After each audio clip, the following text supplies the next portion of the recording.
suggest you study this. The views and opinions expressed on the Rosco Show are not necessarily those of Rosco. Assumptions made within this program are not reflective of the position of Rosco. Please do your own research when it comes to any and all information given on this program. Google is your friend. Hi, I'm EA Koetting. You're about to learn secrets that most people will never know about godlike power. Secrets that took me nearly 20 years to discover. I can show you how.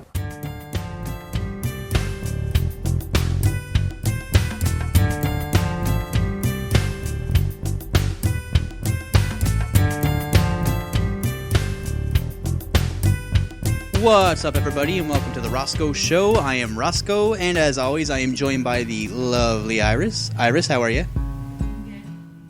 Good. Good. You look beautiful. So today on the show, we have EA Koetting. He is a black magician. That's right. It's another one of these type of episodes. If you guys remember, on episode number 10? Was it episode 10 where we had the witch? You seem to know all the episode numbers. Yeah, okay, episode 10. We're going with that. We had Casey the Witch on, and when we had her on, I knew nothing about Wicca. She had a book, it was called Trinitarian Black Magic, and I knew nothing about black magic. I don't even know what Trinitarian means, and I still kind of don't. I know it's like a sect of Wicca, I guess. I'm not 100% sure. You can fact check me on that. But either way, this episode is very similar in the sense that I know nothing about black magic.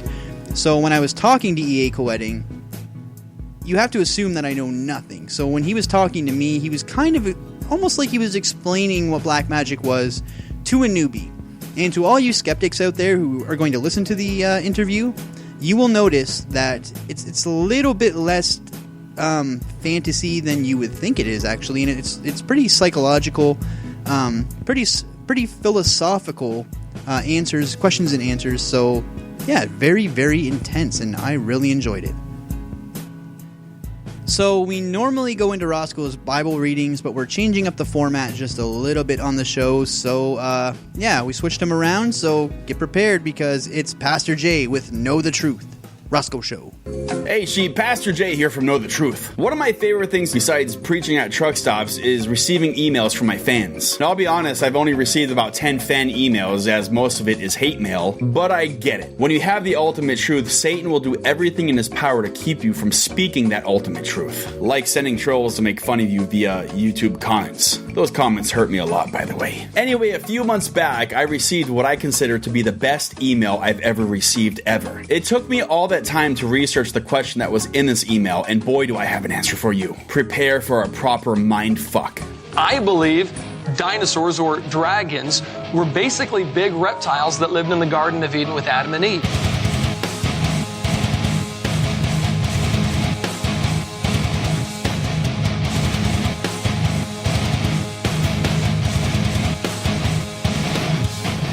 Alright, so now that the stupid intro is out of the way, here's the email. Dear Pastor J, a lot of creationists tell me Noah had dinosaurs on the ark. Is that true? If so, were dinosaurs clean or unclean animals? Your loyal sheep, Model Major Peta. First of all, as most people know, Christians or atheists, God created dinosaurs on the sixth day, according to Genesis 1:24. They were created on the same day as mankind, however, they were here first. Now that's science. During the time of creation, all dinosaurs were vegetarians. They were put here by God to be our protectors. Almost the same way that werewolves protect vampires when they sleep. About the same time that Eve decided to mess up God's perfect world for us, there was another story that is not told in the Bible or in our history books. As God told Adam and Eve that they can eat anything from the garden except for one tree, the dinosaurs were told that they can eat anything from the garden except for one hyena. We like to call this the hyena of good and knowledge. When God cast out Adam and Eve, our protectors were not allowed to leave the garden because they were still sinless. So a dinosaur named Adamosaurus found the hyena of good and knowledge and ate it. God was so furious that he kicked the dinosaur out of the garden, never to return again. That's how some dinosaurs became carnivores, because they wanted to still protect the humans. Anyway, when God told Noah about the coming flood and that he had to build an ark, the dinosaurs once again stepped in to help. That's how 8 people were able to move so much wood. Seriously, watch the Flintstones. Now technically the dinosaurs were considered unclean for their act in the Garden of Eden. That, and we didn't want to eat them anyway. They were considered to to be rubbery, gamey, and difficult to chew. Now, during the time of the flood, things between Noah and the two dinosaurs got pretty heated. For 40 days and 40 nights, the dinosaurs continually tried to eat the hyenas. So about 30 days in, Noah shoved flint into the mouths of these dinosaurs to prevent them from wanting to eat these poor laughing cats. Once the flood was over, Noah and the dinosaurs decided to split ways. What was once humans' biggest allies was about to become humans' worst enemy. After the flood, after the water receded, the air became more oxidized, and since Noah forgot to take out the flints that were in the throats of these dinosaurs, the dinosaurs started to breathe fire when they became upset. These two dinosaurs then decided to become dragons because the name dinosaurs were given to them by Adam, a man who they no longer liked. As the years went by and the dragons started killing mankind got very upset and decided to hunt the dragons back. After about 1,000 years, mankind nearly wiped all the dragons out. At around the year 3400 before Christ, there were roughly 200 dragons left on this earth. They became distraught by the way this world had become. So the dragons pretty much Skyped each other and decided to meet up at the gate of the Garden of Eden. Once they were there, the 200 dragons decided to take their own lives. They pretty much Jim Jones themselves right in front of the cherubim and the flaming sword. So there you have it, folks. That's the story of the Garden of Eden, the dinosaurs, and the Ark. But before I get any hate mail telling me how I'm wrong, let me remind you that my girlfriend is not only a God-hating atheist, but also a paleontologist who knows all about this stuff. In fact, here's a video of her confirming everything I just said. Hey Rachel, what did you think about this video that we saw? Oh, I thought it was great. Spot on.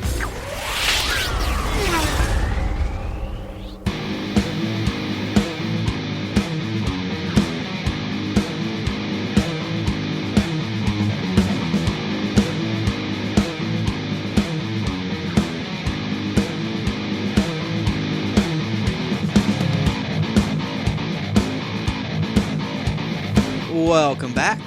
So lots of good stuff's happening in the news, lots of bad stuff's happening in the news. This one is really got Iris torn up. She can't stop crying, and I'm sorry I had to bring it up on the show. If you want, Iris, you can leave the room. Are you gonna be okay? Okay. So country singer Blake Shelton and Miranda Lambert have announced that they're getting a divorce. That's right. This is like the big news of the day. No, not really. Skype users are being told to change their passwords, but will this stop, like those robot messages that people get on Skype? I don't even know what they're talking about because I never get those. Paul Rudd pulls Mac and Me prank on Conan. Oh, that's silly, Paul Rudd and Conan. But what I want to talk about is this French teen's HIV is in remission despite stopping treatment as a child. So I guess when this French kid was about 4 weeks old, and they realized that she was infected with an HIV virus, so she had treatment until she was about 6 years old. She was given the drug Zidovudin as a preservative measure. Shut up. For about 6 weeks after her birth, when she was 6 years old. They checked her out and they noticed that there was no virus any longer in her blood. So the parents decided to stop treatment. So there was an interruption in her treatment between 6 weeks and 3 months old, and some scientists believe that this allowed her to develop some sort of immunity to the virus, and that could honestly be why she no longer has the HIV virus.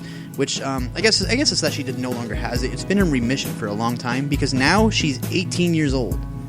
And this is huge for the scientific and the medical community because they didn't think that you could, that the HIV virus could go into remission that easily. They thought that people had to get constant treatment for it, and well, this is just proving them wrong. So, yeah, awesome. That actually makes me really happy.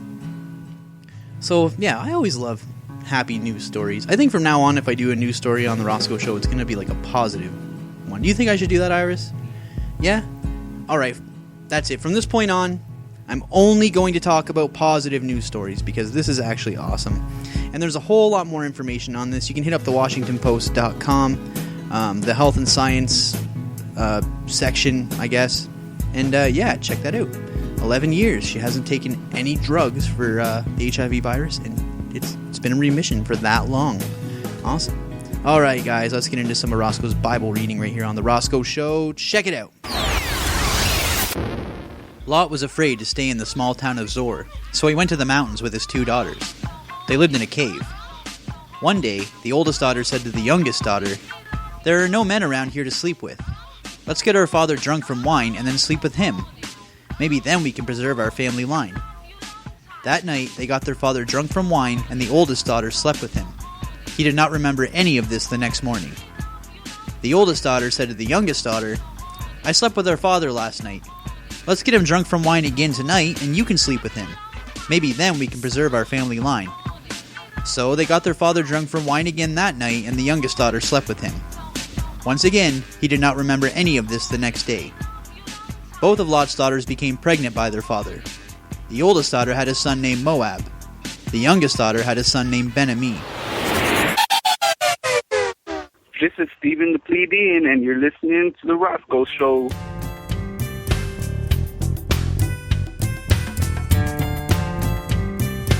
Welcome back. So if you're going to gather your kids around and tell them Bible stories, that is definitely not one of the stories that you should be telling. I mean, there's going to be a million questions. I'm sorry, but that's... So, I don't really think I'm going to go over this story. Basically, they raped their dad. There you go. Lot's virgin daughters, got him drunk and had sex with him and got pregnant, and he didn't remember it the next day. And I'm sorry, but how drunk do you have to be to not remember that your daughter raped you? Not only that, they got him drunk the next night, and he was like in blackout mode, and he didn't remember it the next day either. So like, first of all, if I get that drunk the first night, there's no way I'm drinking the second night, let alone getting blackout drunk. I mean, how could he fall for that? Like, holy shit. Wow. And I kind of understand that, you know, they got pregnant and they had sons that went on to become whatever. I don't even know. That's a sick story. Sick story. Holy shit. What do you think of that story, Iris? It's sick. Ugh. Gross. Ugh. Heebie-jeebies. Anyways, guys, so we're going to get into our interview with the first half of our interview with EA Koetting right after this commercial break, so stick around.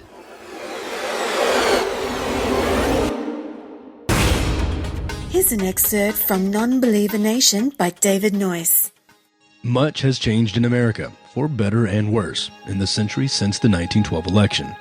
As Americans went to the polls that year, few would have imagined that in the decades ahead the country would split the atom, send men to the moon, and become a globally dominant military and economic power. Few would have predicted the progress, even if imperfect, that America has made toward racial equality, women's rights, and gay rights. Unfortunately, however, not all the change has been positive.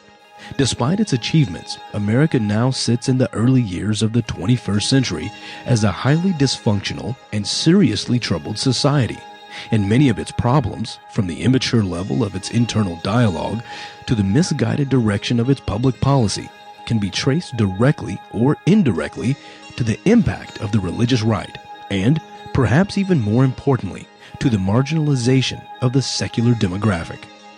As such, the rise of secular Americans is not happening a moment too soon. If America does not learn to recognize and respect non-believers and religious skeptics as a valued segment of the population, bleak times will surely await the country and the rest of the world.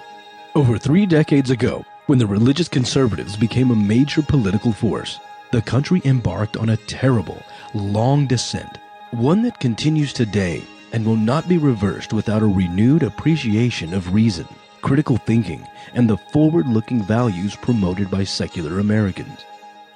This is not to suggest that religion itself must be made irrelevant, but only that effective opposition is needed to the politically mobilized fundamentalist element.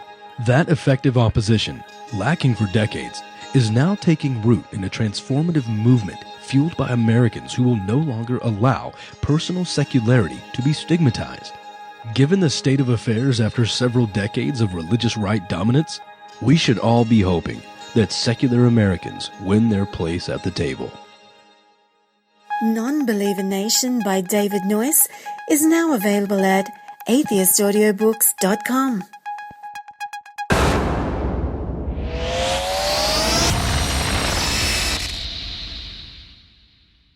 Divine Mysticism is a family-run business devoted to supporting seekers from every culture, magical tradition, or level of experience in their search for spiritual growth, healing, enlightenment, or knowledge of the occult. We carry supplies from many magical traditions and forms of paganism. We provide a wide selection of magical tools along with spell and ritual supplies for the solitary practitioner and magical groups alike. So to find the item you need for your metaphysical and spiritual practice and occult studies today, visit DivineMysticism.com. Where did we come from? Are aliens real? Did God really create the earth in 7 days? Why does the scripture contradict itself? What happened to the dinosaurs? Where do we go when we die? Are we living in the Matrix?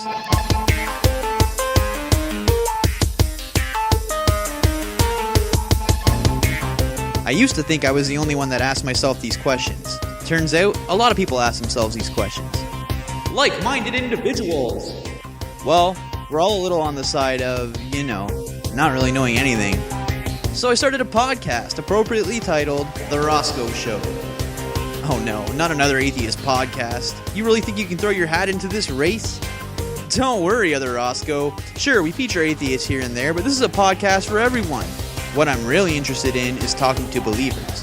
And non-believers, of course. Basically, I like to hear all the weird, abstract, what the fuck did he just say? Things that go on inside of people's heads. Hit us up on Spreaker or at theroscoshow.com. You might just learn something.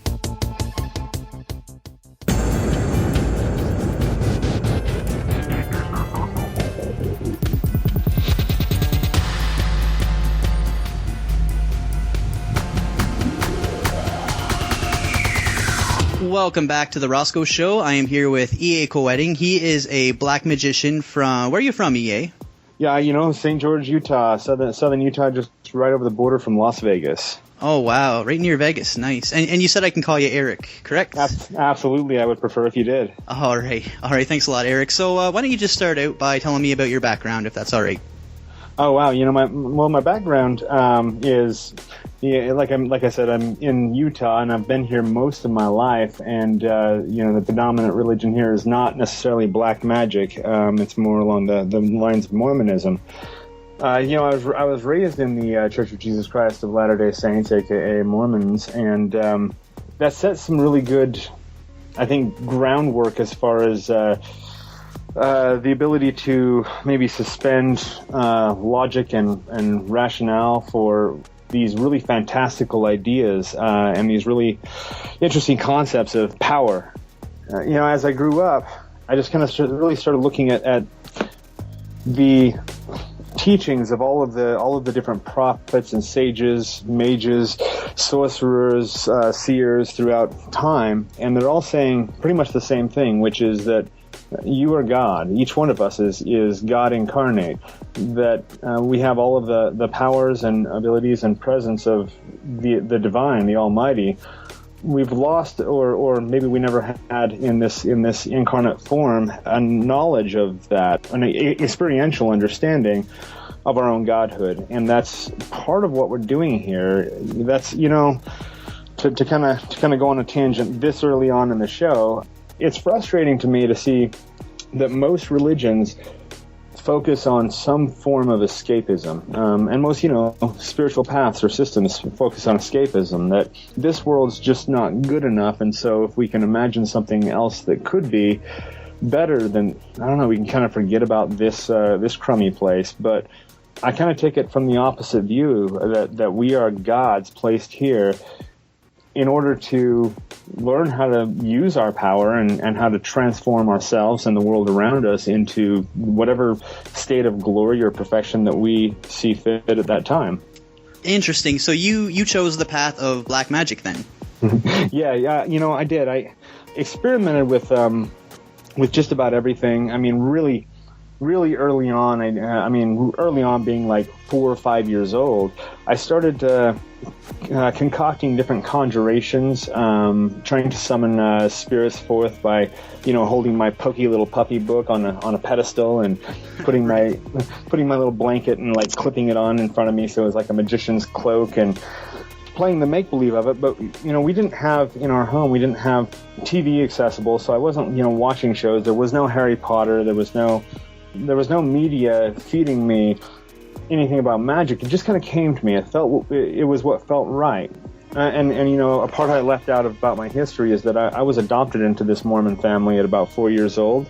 Only a few years ago, I met my mother, my birth mother, and I showed her my work and sent her to my website, and I kind of I cringed waiting for her reaction. And she says, "Oh yeah, it's not surprising at all. Your grandma's a witch, and pretty much everybody in our family line, as far back as anybody knows, has been a witch or a sorcerer of some sort." And that was interesting to me because I didn't have any conscious or environmental influences pushing towards that at all. In fact, the opposite. But that's just kind of what came to me. That's just what felt right. Wow, so it's kind of like embedded in your DNA then. So what did your adoptive Mormon family think of this then? At first, it was just, that satanic play. Like that's a satanic thing that you shouldn't be doing, but it's nothing too serious. But as I got into my teens and started getting really pretty serious about it, and took my interest and study into practical application, and having an altar and a shrine just set up in my bedroom and with burning candles and incense and the whole deal. My parents started getting really pretty concerned. They thought that this was a signpost on the way to full-on psychosis or criminality or something like that. Because fairly that's seen a lot when people start turning to these extreme dark forms of spiritual expression, that there can be psychological issues that go along with it. That kind of does seem to be a signpost in some ways for some people, but it was still relegated to being a passing phase, and obviously it hadn't passed.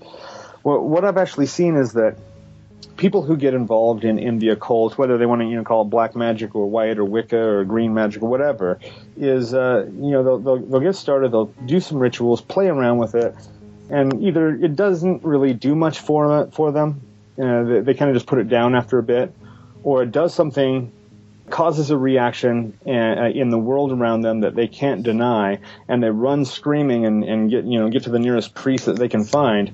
And then the rarer case, which is myself and people who walk the occult path, and specifically the black magic path as well, we see that it works, and it fits in a puzzle piece that we've been looking for all along. That this whole scheme of reality was missing some kind of explanation, and once you fit magic into it, it really starts to bring the whole thing together and centers the individual for sure in his or her own reality in a way that no other thing has really been able to do. So it just kind of resonated with you then, and you just kind of stuck with it then. Unlike what you were saying before, some people go, running and screaming to a priest, or it just doesn't resonate with them. So to clarify, there are spiritual paths and religions that'll resonate with somebody or not. That's not necessarily what I'm talking about, but that you perform a ritual that's a specific format in order to achieve an intended result in the external world, that result being separate of any physical action that you're taking, and that result occurs. This is altering the physical world around us through non-physical means. So magic, basically, then. It is. It is magic 100%.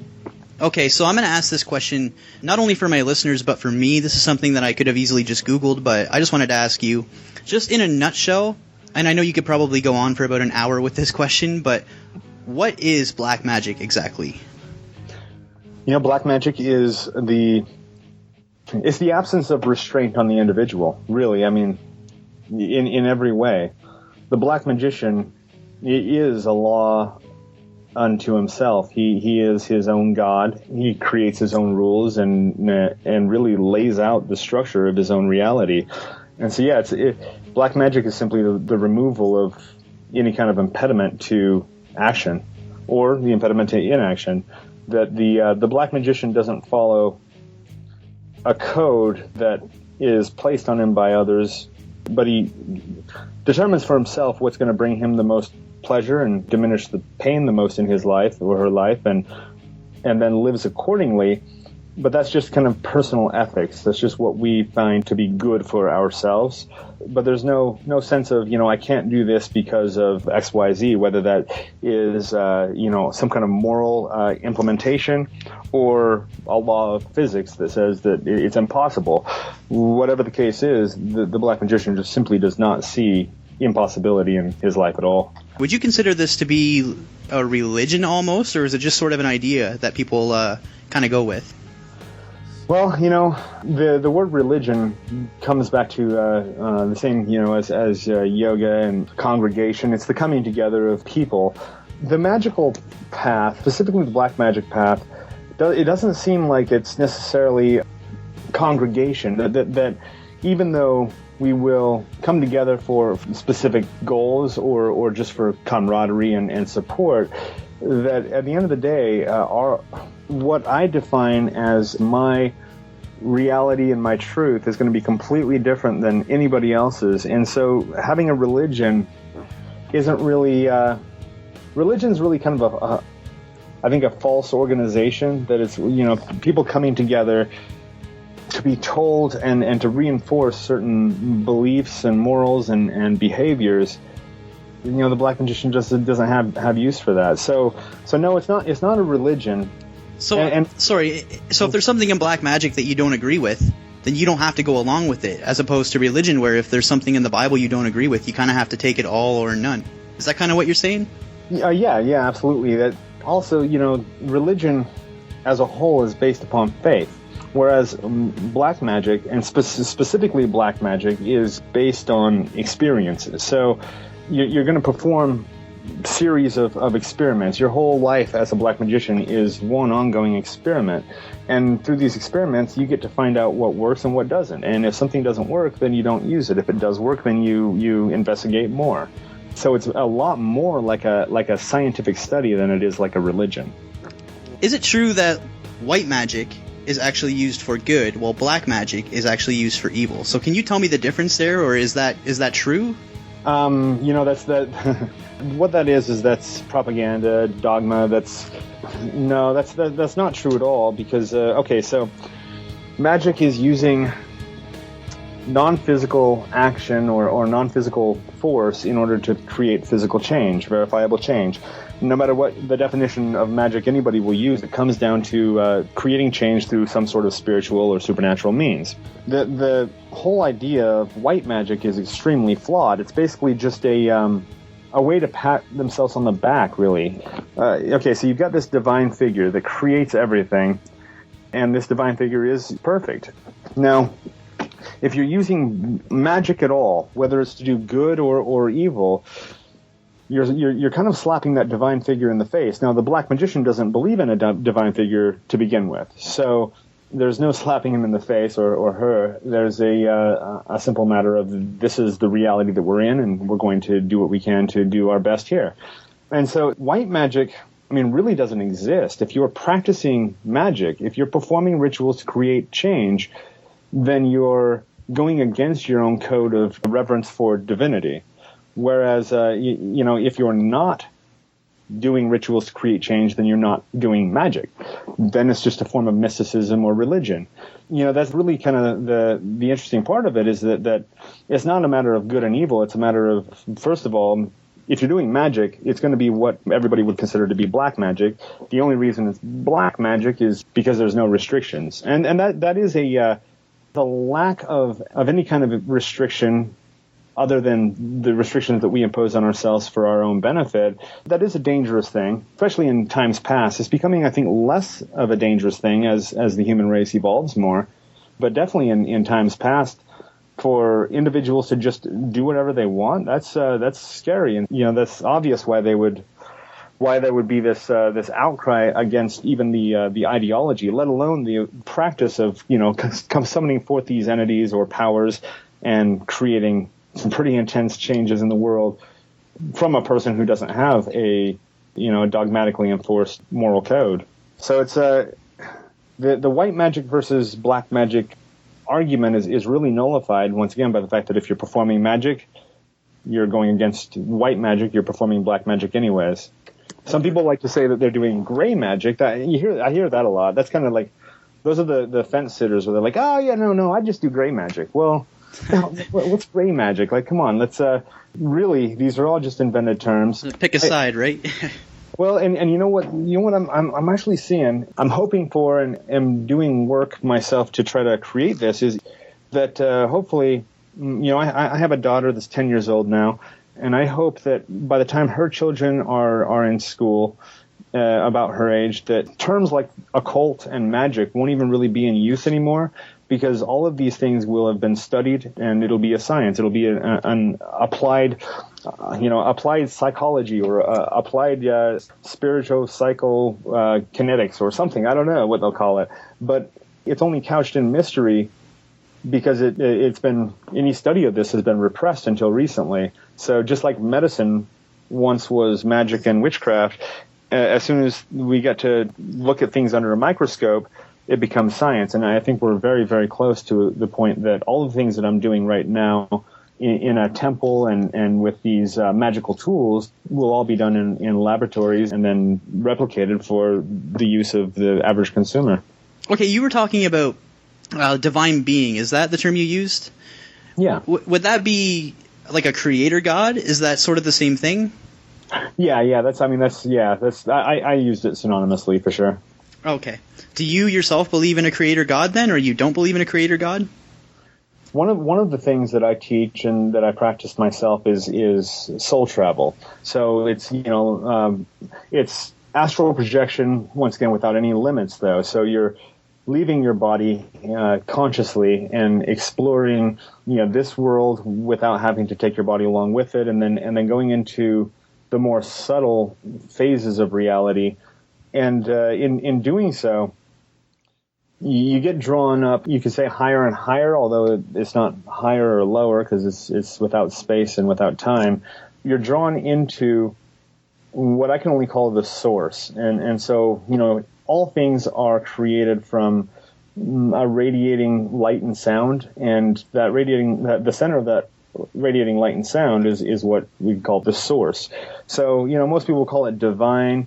That puts a lot of attributions to it that I don't care for, because I don't see it as being a personal thing at all, but it's just the source of all things, and it is kind of that mystical, transcendent, unidentifiable thing, but that's as close as I would come to saying that there's a creator. But it's not, to clarify, there's the idea that a lot of people have, because we are linear, that we want to say that things were created at one point, and then at some point they'll be destroyed. I mean, things are being created and destroyed constantly. So this source is constantly breathing out of it the light and sound that then condenses and solidifies into eventual physical materiality. Wow. So that sounds much different than like Yahweh from the Bible then. Okay, Yeah. So you were talking about, actually, I was going to say in one of your videos, but it's in almost every single one of your videos, become a living God. That's your big thing. So what does it mean to become a living God then? That's the name of the entire project. I mean, this started as a project. This started as my partner Timothy Donahue and I, we had kind of met through different projects that we were working on together. We got together and said, well, what if we were to take the format that I was using in my books at that time? I'd written, I think when he and I met, 7 books that were published, and he says, why don't you take the format that you're using with that, the information that you're teaching people, the seminars, all of that, and put it all into an online format, online presentation. And so that's basically what it is I've I am in the process of taking all of my knowledge and experience and just uploading it onto the net, onto this site, Become a Living God. As soon as we started this project, it really became a movement on its own. It aims for the absolute highest. That is the thing that I think a lot of people miss. I don't say that I am a living God. Otherwise it would be called, look at me, I'm the living God. It's become a living God. It's the ultimate aspiration that a living God would have no limitations. Now, when I was talking about the Black Magician, the Black Magician doesn't recognize limitations, but yeah, I'm a rock climber and rappeller and all of that, and I know that if the rope slips, I could die. I mean, that's regardless of my beliefs and my psychological standing, that there are physical laws, right? There are. Now, as a living God, there's no separation between the belief system and psychological state and the reality around us. And really, when we look at some of the theoretical physics that are starting to emerge, specifically holographic universe type of stuff and quantum physics, The individual, the observer, is in the process of creating reality in every moment.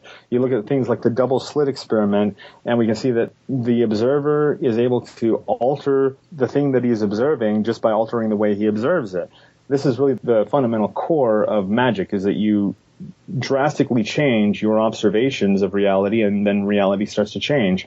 As a living God, the ideal is to have no gap between the thought and the manifestation, that there's no time that needs to pass for you to get or achieve what you want, that there's no space that needs to be covered in order for it to be brought to you, that your thoughts and more your word becomes flesh before you.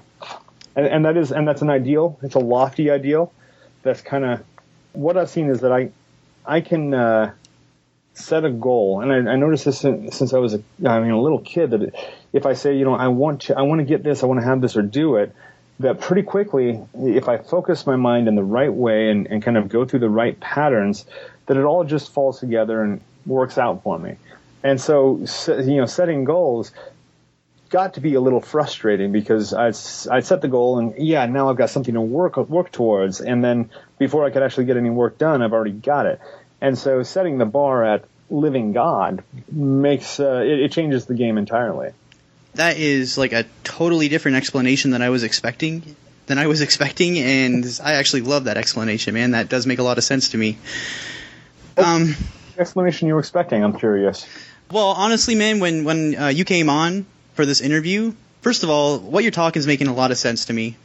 And I just wasn't expecting that. I was expecting a lot of like magic talk or things that I was just in my mind going to disagree with that I wasn't going to say aloud. But now I'm confident in saying that, man, a lot of these explanations actually do make a lot of sense to me. My challenge to everybody, I don't ever expect or even want anybody to just take me on my word for it, because that's not what it's about. That's just forming another religion. What I want people to do is to test it, try it. Experiment with it. You're going to find, at least I've seen that just about everybody who actually applies what I'm teaching finds is that it works. And then they go, oh, well, now I've got to rethink my whole view of reality. And that can be a task in itself, but it's a good one, because then, okay, so let's even take this whole become a living God thing. If we put magic to the side, which in my experience I've seen that you perform a ritual and miracles happen. But let's put that to the side and say, okay, just the psychology of it. So many people out there are convinced that they're a victim, that they have no power over their lives, that the government or the church or the in-laws or mom and dad or whoever, that they have been wronged by somebody and that they have no control and they've got to wait for somebody else to fix it. Well, even the psychology of changing that around and saying, what would a living God do? At my highest potential, the absolute best that I could ever be, what would that look like, and what could I do to start making that happen? It changes the whole picture. So even from a mere psychological standpoint, taking that view makes a lot of sense. But then when you add back in the magic component, and you start seeing for yourself that indeed that these rituals and operations do create results in the physical world, once again, it's a game changer completely. You do have to reevaluate your entire perspective. And as a black magician, we are constantly introducing enough trauma to our perspective that it's a constant process of reevaluating, because right as soon as you think you've got it, here comes a new realization. So it's not just, I'm going to do my best. It's, I'm going to become a living God, which seems like you said, it's setting the bar so much higher than that. Wow. Yeah. So I know you said we could set magic and miracles to the side, but I do want to get back into that, because I'm interested in knowing. And like I said, this was all things that I could have just Googled, but I was just interested. I purposely didn't Google them because I wanted to get the answer from you. So what is the difference between magic with a C and magic with a K? Magic with a C would be any form of illusion. What guys are doing up on a stage with wires and saws and all of that stuff. Or magic with the C could be the magic of Hollywood and special effects. It's basically an illusory magic that you're making something appear to be something different than what it is. Magick with a K, and the K was added by Aleister Crowley back in the early 1900s. He came out in England as the most evil man in the world, the incarnation of the great beast himself. Yeah, well, I'm very familiar with Aleister Crowley, yes. Okay, excellent. Yeah, he added the K onto there just to make that distinction. I prefer that just for that distinction. Really, at this point, I feel like we are getting very, very limited by vocabulary. One of the things that I find myself having to do just to really accurately describe things is start creating new terms, because the old terms just aren't appropriate anymore. Magick is one of those that I think is quickly falling out, because it's a word that carries enough charm to it that it's not completely silly, but it does still seem pretty silly. And so to put something like sorcery is kind of on the same boat. Ritualism, occultism is okay, but still not hammering it. But anyways, yeah, Magick with a K is absolute magic, where you're performing a set of symbolic actions. So, through sympathetic magic or candle magic or whatever, you're arranging these symbols in order to trigger an effect in a remote place, possibly a remote time. That effect will require no physical effort on your part to make it come about. And so that's really the difference, is that while Magick with just a C is the illusion of something appearing what it is not, Magick with the K is changing that which is. Right, it's not just an illusion, it's okay, perfect.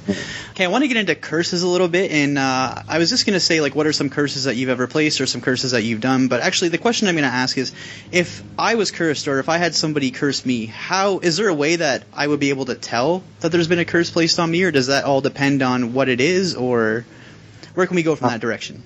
This is actually that's a hard question, because wow. Well, if your observation and your perception of reality determines your reality, as soon as you go, oh my God, I think I'm cursed, you kind of just cursed yourself. Oh, okay. But at the same time, since we are all creating our reality through our observation, through our perspective and perceptions and all of that, but we're not doing this in a vacuum. So you and I, at least as far as I believe at this time, you and I are completely separate entities that are having a subjective experience of this reality matrix. At some point, there's going to be a common observation. We're both seeing the sky as blue.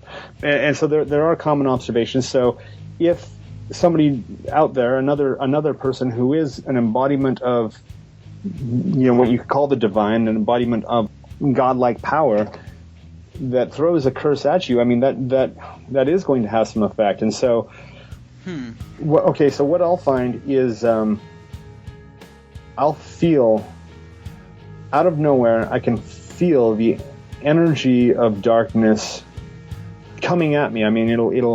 It'll be so solid that it's not just present, but that it's moving. It'll move towards me through walls and whatever, and gets more and more solid as it gets closer and closer, and it'll fill me with dread and anxiety, panic, and so then I'll have to just kind of calm down. That's the first key to success at anything, is calm down, and then deal with it in a magical way. If the curse is already placed and it's already starting to affect you, they're easy to break. They're easy to break. The curses are pretty hard to cast successfully. I have done enough where coincidentally people have stopped living after the ritual is over. Once again, not by any physical action of mine, but only by symbolic action. That is effective, but was that done on purpose? Oh, absolutely, yeah. It was done on purpose, but not with full clarity of thought. Was it out of anger or out of spite, or? It was out of insecurity, immaturity. Yeah. Okay. So, a good deal of people who come into specifically the left-hand path or black magic, a lot of them have childhood trauma that they haven't resolved. What occurs with any kind of childhood trauma is a sense of powerlessness. And so you come across something like black magic, And okay, it's a cool idea of power. Now, once you start getting it to work, once you start seeing that you can do this spell and the world just bows down before you, I mean, that is, that's a nightmarish dream come true for somebody who is on a mission to recover lost power. And so that's where I was at, was seeking to make myself so powerful and so fierce that, no one would ever hurt me again. Yeah, I mean, in doing so, I became, I did monstrous things, absolutely. And there's not necessarily regret there for, the effect of that, but regret for not having come up with better solutions, because there are so many more better productive solutions than ending somebody's life through any means, symbolic or otherwise. So no, I've seen that it works, but to place a curse that's going to affect somebody on that level is very, very difficult, because my will for that person to die has to be stronger than that person's will to stay alive. Because this is really what it comes down to, is that battle of wills. Even though it's occurring often with the target of the curse doesn't know that they're engaged in this battle, they still are. There's that atavistic brain that's signaling that something is terribly wrong. All right, so one of the big things that I've come across when I do the work I do, which the work I do is really to just give everything that I know to whoever wants it, and that's pretty threatening to a lot of people who have tried really hard to keep all of this secret. One of the things I'll come across is people saying, well, this is too dangerous, because then everybody will, people will be out there just throwing curses at each other. Well, yeah, that's first of all, if you're educating yourself and educating people on a mass level about how to use all of this, how to arrange your thoughts, your emotions, your energy waves, and arrange the details of your life to be harmonious and to bring you the things that you want, we're going to have a lot less childhood traumas going on down the road, and we're going to have a lot better solutions out there than just reaching for the kill switch. And then you've got the added fact that in a town where everybody has a gun, robberies aren't really, and violent crime isn't really so much of an issue. Good point. If there's a town with everybody with a gun. So you're saying that if everybody had this power, then it wouldn't just be like one unique thing where there's somebody that you kind of have to watch out for, because everybody has this, yeah. Wow. And you just struck at the core, I think, of why people who have used these occult arts and their life has benefited greatly by it, that they've been able to achieve things that otherwise wouldn't have been able to do, that they've made their life amazing through this, that they don't want to share it, that they are very and sometimes violently opposed to me sharing this information with others, is because it takes away that special factor. All of a sudden they're not unique. That the knowledge and skills they have, that's just out there for everybody, and that takes away that feeling of specialness. And it's kind of like, that's too bad, because that's reality. That the power and skill and ability that I've been able to attain with all of this is not unique to me, and that's really a good part of on my website and a lot of the videos that I try to hammer on is like I'm just a regular guy, but I've come across this information that is so amazing and life changing, and it's available for everybody. So yeah, everybody would be armed with the same knowledge, the same power. You just wouldn't have so much of people grabbing at this to cause that kind of harm, any more than people grab towards biological weapons. I mean, sure, we have biological weapons out there. There are some very, very crazy people that have a lot of money to put into it, but by and large, that's not what somebody grabs at when they're having a bad day. And so when magic is taken into the realm of a scientific study and educated system, I think we're gonna have a lot less curses being thrown than we do now. Actually, first of all, I just want to say that black magic is definitely different than religion in that case, because when it comes to like Christianity, they want everybody to join, and you're saying that most black magicians actually don't want this knowledge out there. So that's very interesting.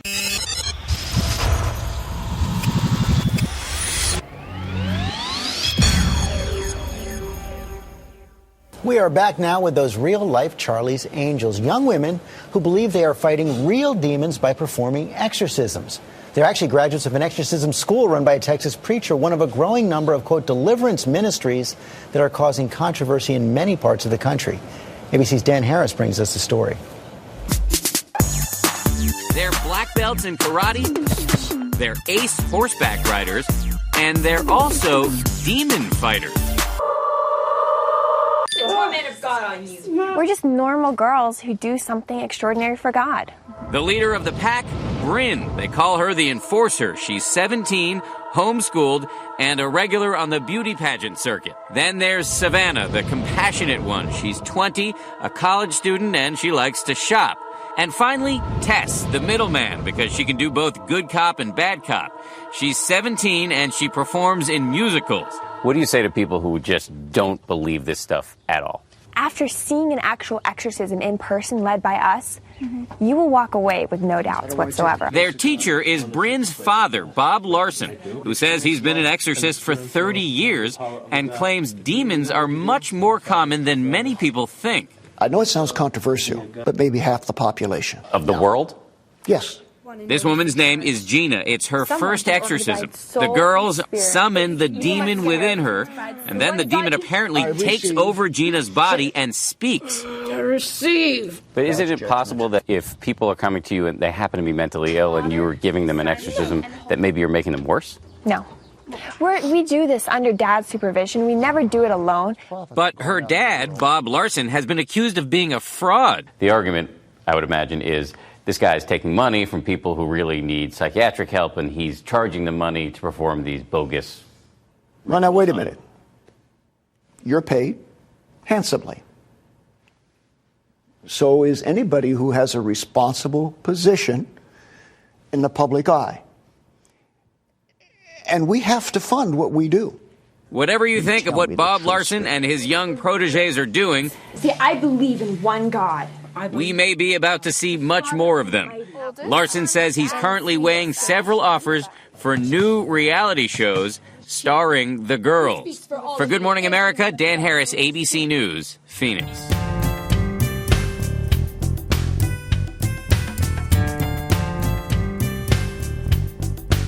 Welcome back, and now it's time for everybody's favorite segment, Quizzing Iris.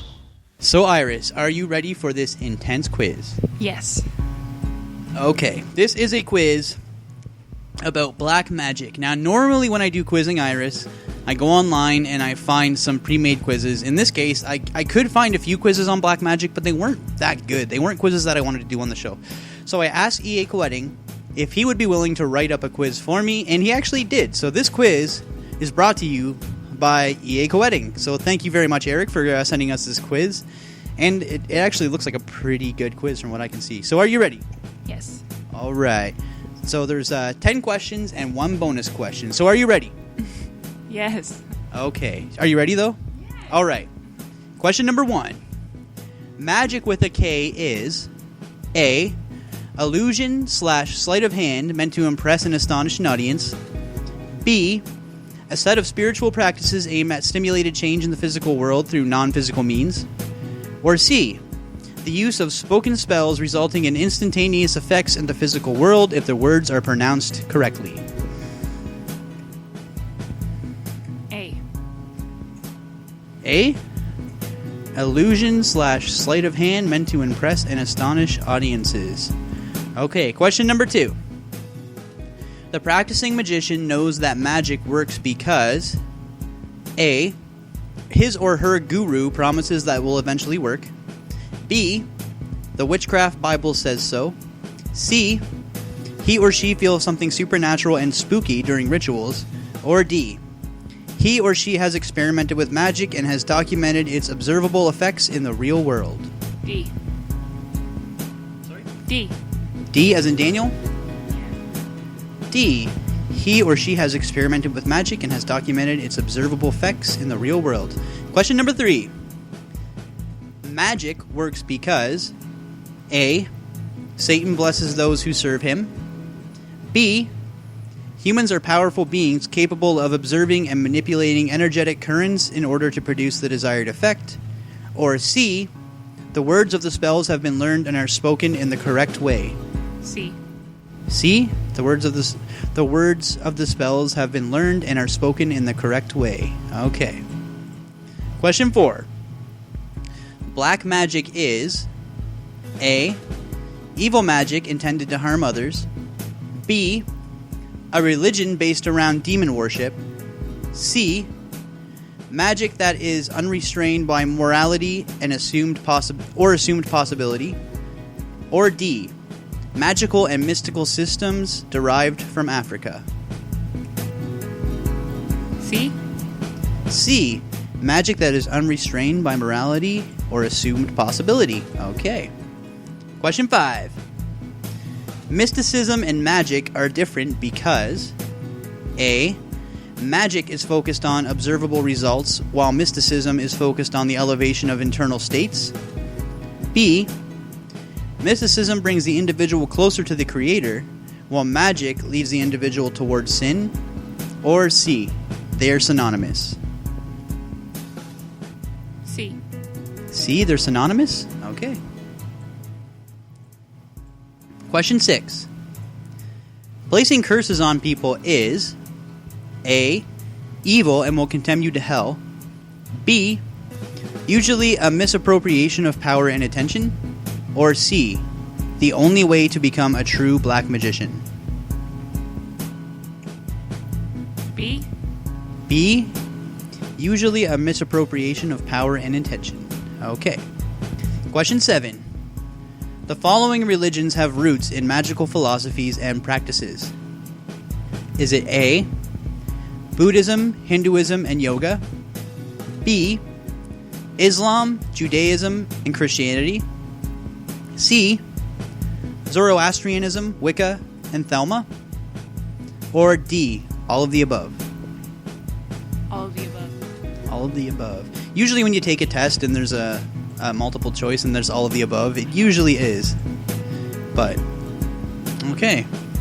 Even, you think Buddhism has magical philosophies? Okay. Question 8. The only true god worshipped by the magician is A, Satan. B, Diana the great goddess. C, Pan.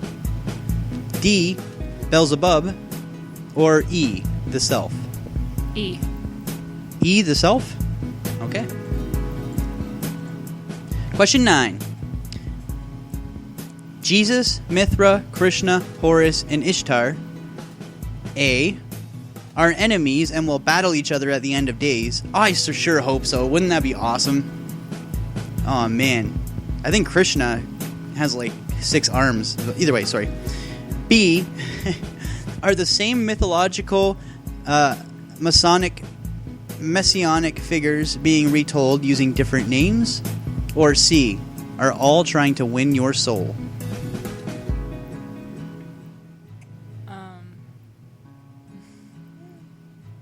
D? There is no D. Oh, I can't see. I'm sorry. A, B, C. Sorry. There's a glare on the screen. You're just picking letters now. C? C? Okay. Question 10. The black magician views all gods from all mythologies as A, enemies that need to be destroyed. B, equally worthy of worship as the Christian God. C, inventions created to subjugate the masses. Or D, natural forces that have been anthropomorphized over time and can be utilized as powerful symbols through which the forces of nature can be interacted with consciously. C, inventions created to subjugate the masses. Alright, bonus question. This doesn't count towards your percentage. Or maybe it does. So it's like if you get this right, along with every other question right, which I know you didn't. I'm sorry, I don't know black magic. You don't know black magic? No. I've never even heard about black magic before this. I'm just saying, if I suck at this test, don't... Bonus question. Blank was publicly named as the Great Beast of Revelations, the Antichrist, and the most dangerous man in the world. Was it A, Charles Manson, serial killer and head of the Manson family cult. B. Marilyn Manson, rock musician who bases his lyrics on occult and satanic themes. C. Anton LaVey, founder of the Church of Satan and author of the Satanic Bible. Or D. Aleister Crowley, British yogi and hermeticist, occult revivalist, and founder of the Ordo Templi Orientis. C. Orientis, I mean. C, you think it's Anton LaVey? Alright, let's get your results. You know what? I'm not gonna lie. I think you might have got like maybe 2 of these correct. Okay, well, let's see, alright? Question 1. Magic with the K is... You said... illusion/sleight of hand meant to impress and astonish an audience. The correct answer is... a set of spiritual practices aimed at stimulating change in the physical world through non-physical means. So it was actually B. Question 2. The practicing magician knows that magic works because... You said...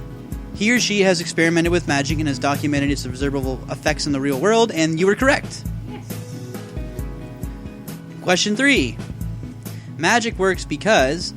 You said the words of the spells have been learned and are spoken in the right way. The correct answer is humans are powerful beings capable of absorbing and manipulating energetic currents in order to produce the desired effect. So you were wrong. Question 4. Black magic is... You said magic that is unrestrained by morality or assumed possibility, and you were correct. Question 5. Mysticism and magic are different because you said they are synonymous. The correct answer is magic is focused on observable results, while mysticism is focused on the elevation of internal states.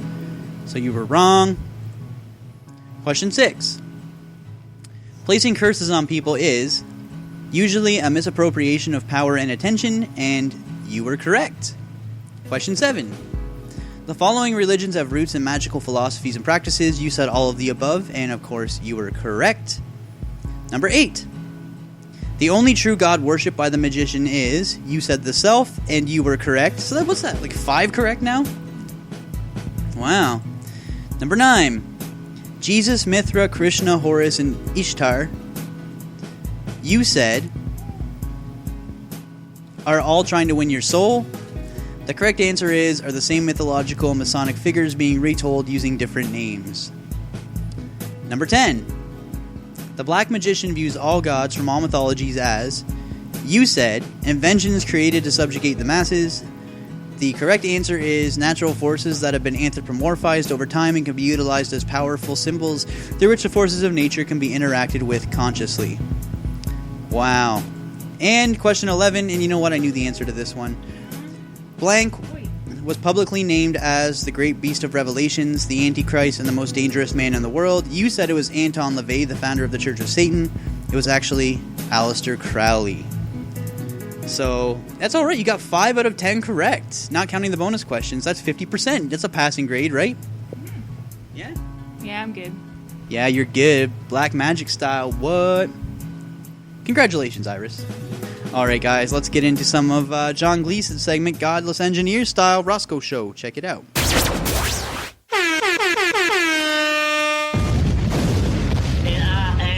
Godless engineer, a conscious pioneer, a logic general, a reason brigadier. More bullshit from the pulpit. Meet me in the comment section and you get schooled, bitch. The Godless Engineer. They say that a man ordained by God has a certain set of things that he has to do, and the same thing for a woman. But for a man, it's shit like protecting his family, supporting his family, providing for his family. And then for women, it's of course taking care of children, having children, fucking the man, and just pretty much being a servant to the man. That is what God has ordained for women. But God loves women, right? Not in the Quiverful movement. He fucking hates them bitches. They even go as far far as to describe the women in the Quiverful movement as helpmeets. Can you believe that? Like, they describe them as the help, but yet they're complacent in this shit. I don't understand it. They also have this idea of being debt-free and free of government subsidies. Oftentimes, if they really adhere to this, then they end up living in really shitty housing conditions, living out in the rural suburbs of where the fuck ever. The women have to run businesses out of their homes and employ child labor in order to make the shit work. Can you imagine actually having to pay the medical bills for like 20 fucking kids? This oftentimes requires them to employ really odd home remedies and natural solutions like, homeopathy. There's also this concept of home church and family integrated church.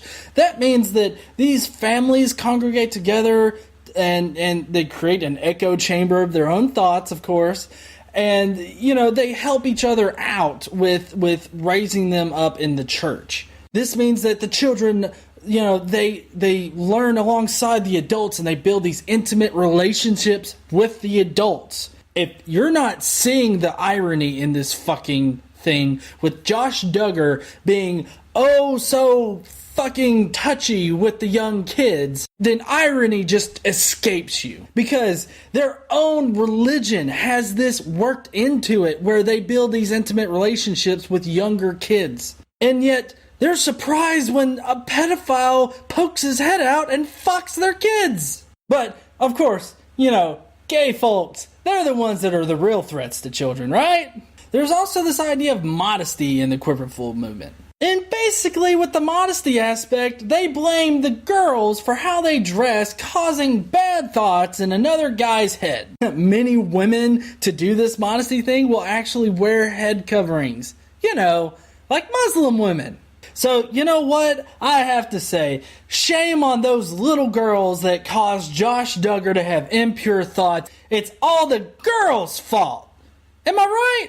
How fucked up is that, huh?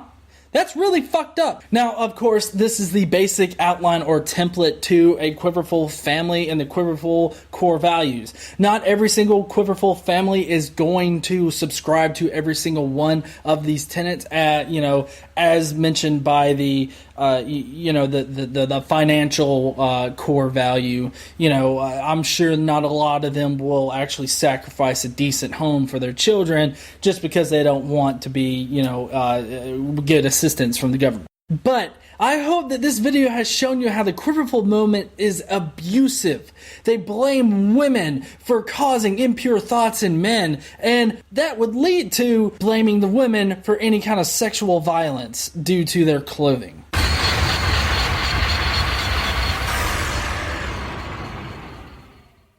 Tricia says, I think my daughter is possessed by a demon. She's in jail, and I can't even stand to be around her long enough to go visit her. Do you have to physically touch someone or be around them to cast out a demon, or can I pray it out of her from afar? Well, it depends on how good you are at praying, but the answer is yes, you can pray it from afar. But I think you ought to get a group together and maybe see that daughter, but you may have to have an exorcism. I don't know what she's got. But I do know that sometimes, but the last thing you want to do is to get together and start singing There's Power in the Blood. You don't serenade demons. You command them in the name of Jesus to leave. And I think doing that long range, you see the Lord dealing with the Gadarene demoniac. The man came to him, fell at his feet, and the demons were talking to Jesus. So I think...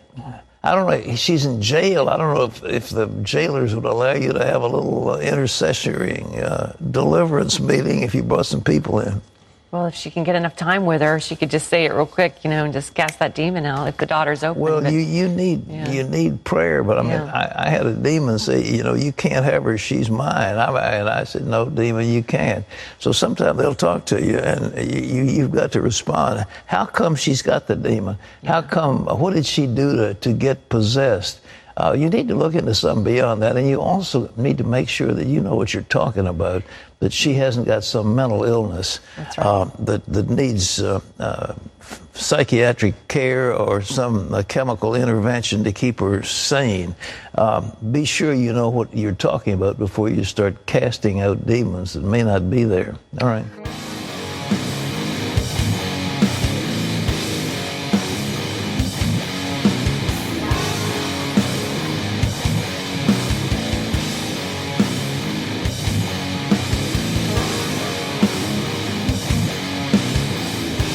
Welcome back. All right, guys, here we go. It is the top 7 countries that still kill, quote, witches. Did you know that there were still countries that killed accused witches on this planet? You didn't know that? Well, they do, which is really messed up. I know there are people that practice witchcraft and practice black magic and stuff like that, but it's not like the same style of witches that you think of when you think of like Salem back in the day. But either way, this is some real shit there. They're actually doing this. Number 7, in Uganda, after burning a man's house down and driving him from his village, locals tied him up and beheaded him for alleged witchcraft. Pretty sick. They believed that he was killing people with witchcraft, although I doubt he was using magic to kill people. Although EA Koetting in the interview said that he's done that. Oh shit, spoiler alert, that's coming up later. Number 6, Papua New Guinea. A crowd tortured and murdered a young mother accused of killing a boy through sorcery. They burned her alive before a large audience, some of whom broke off to chase police away because they were trying to intervene. Wow. Like, how current is this? Is this, like, hundreds of years ago? Huh. I hope it wasn't, like, last year or anything stupid. Number 5, India. Last June... Oh, I guess these are current. Last June, a primarily female crowd killed 2 women believed to have murdered several children using witchcraft. As in Nepal, police arrested people suspected of participating in the mob. Some Indian states have adopted laws banning violence against people suspected of witchcraft. So they've made a law saying you can't kill witches. That's ridiculous. Oh shit. Wow. Number 4, Nepal. Last year, a mob burned an accused witch alive after a shaman said she killed a boy. Their faith in the shaman suggested that Nepal's believe in sorcery, that it can be used for good, but the punishment for black magic is death. Wow, so EA Koetting would not make out too well in Nepal. EA Koetting, if you're listening to this, please do not go to Nepal, man. They'll kill you. Either way, the people that did this were sentenced to 20 years in prison, so there you go. That's kind of cool. Number 3, Gambia. Gambia's dictator, some name I can't pronounce, Yahya Jammeh. He rounds up, tortures, and kills his own citizens under the pretext of hunting for witches. Wow, so their own dictator, like, hunts people down and kills them. Those who survived suffered shame for their accusations in a country where people believed in and condemned witches. Intense. Number 2, Tanzania. That's not Tasmania, that's Tanzania. I'm not 100% good at geography. Either way, this East African country killed approximately 600 elderly women on charges of witchcraft just 2 years ago. So yeah, this is current. 2 years ago, they killed a whole bunch of elderly women because they believed they were witches. One woman who claims to be a witch charges between $20 and $120 for services including medical cures and exorcisms. Wow. And in that country, the average income is about $2 a day. So $20 to $120 is a shitload of money. And finally, number 1, Saudi Arabia. Saudi Arabian's religious police department has an official anti-witch unit that is dispatched to catch sorcerers and break their spells. In 2007, the Saudis executed an accused sorcerer. A woman awaiting the death penalty for alleged witchcraft died in prison. So they literally hire people to hunt witches in Saudi Arabia. That's weird. Like, no offense. Like, holy shit, how stupid are you? Like, honestly. What do you think of that? That's, like, ridiculous. Wow. Can you imagine if they did that in, like, the United States or Canada? They just had, like, an anti-witchcraft unit that just went around killing accused witches? It's freaking ridiculous. Holy shit. All right, guys. That's enough of that. Let's get into Roscoe's Bible reading. Second part of Roscoe's Bible readings right here on The Rosco Show. Check it out. Abraham moved on from there and went and stayed in the land of Negev. For a little while, he stayed in Gerar. He said to his wife Sarah, "You must not tell the people of Gerar that you are my wife, but my sister." Abimelech was the king of Gerar, and he took Abraham's wife Sarah. One night, God came to Abimelech in a dream and told him, "The woman you have taken is married. You are as good as dead." But Abimelech had not touched Sarah, so he said, "God, would you kill an innocent man?" Did they not each tell me that they are brother and sister? I have made this decision with a clear conscience. I know you have, God replied. That's why I didn't let you touch her. But Abraham is a prophet. Now give his wife back and you will live. If you don't give her back, you will die. Early the next morning, Abimelech summoned all of his officials and told them what he had dreamed about. They became afraid. God had closed up the wombs of every woman in Abimelech's household, including his wife and his slave girls. No longer were they able to have children. All of this because of Sarah. Abimelech called on Abraham. What have you done to us? Abimelech asked Abraham. What have I done to you that you would bring such guilt upon me and my kingdom? You should not have done this. Why would you do this? I truly believe there was no fear of God in this place, replied Abraham. I thought you would kill me if you found out Sarah was my wife. Besides, she really is my half-sister on my father's side. I said to her, what better way to show your love to me than by saying everywhere we go that I am your brother? Abimelech gave Abraham his wife back, as well as sheep, cattle, and slaves. Abimelech said to Abraham, you may live wherever you like on my land. Abimelech then said to Sarah, I'm giving your brother 25 pounds of silver. This is to cover the offense against you and all who are with you. Abraham prayed to God, and God healed Abimelech. He also healed his wife, all of his slave girls, and every other female in his household so that they could have children again. Hey, this is Casey the Witch, and you're listening to The Rosco Show.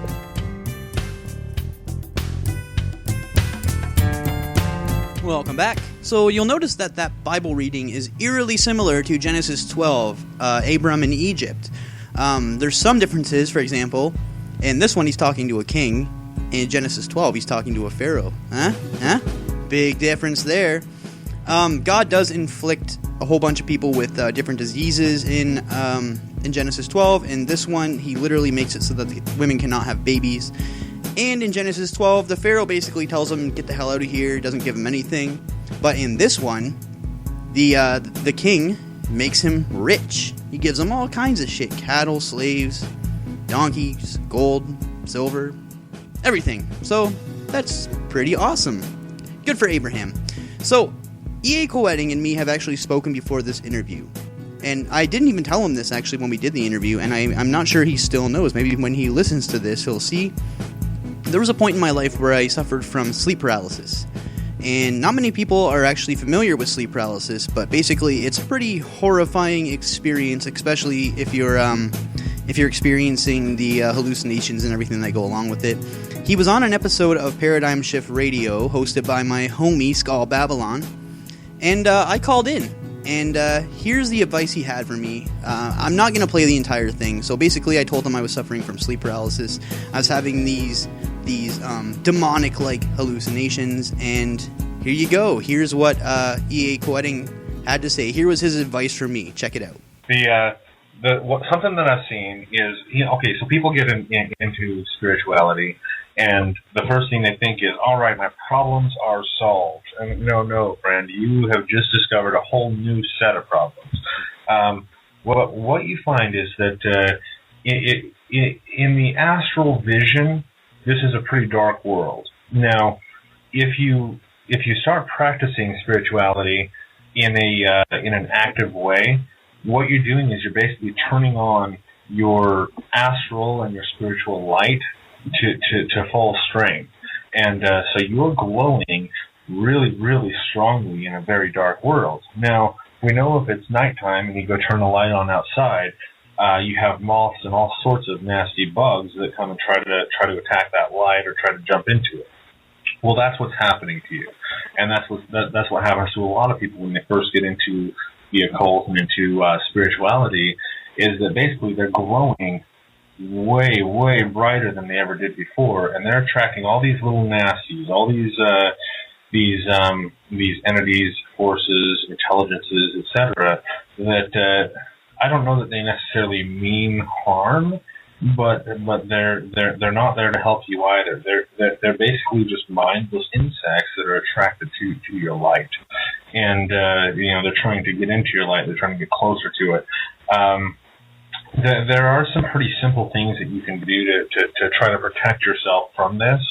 The first is to cleanse your house.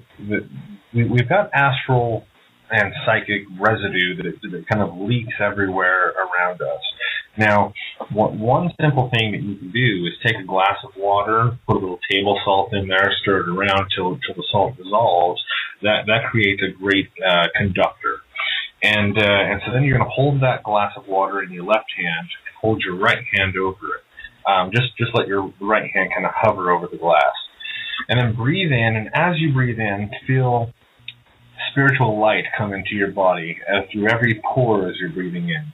And as this light's coming in, feel yourself feeling emotions of happiness, joy, peace, serenity, all these positive emotions. And then as you breathe out, push that light down your arm, out your hand, and into the water. And do that a few times. And what you're going to find is that water starts to glow almost visibly, where you can look at it, you can just feel and you can see that it's glowing bright.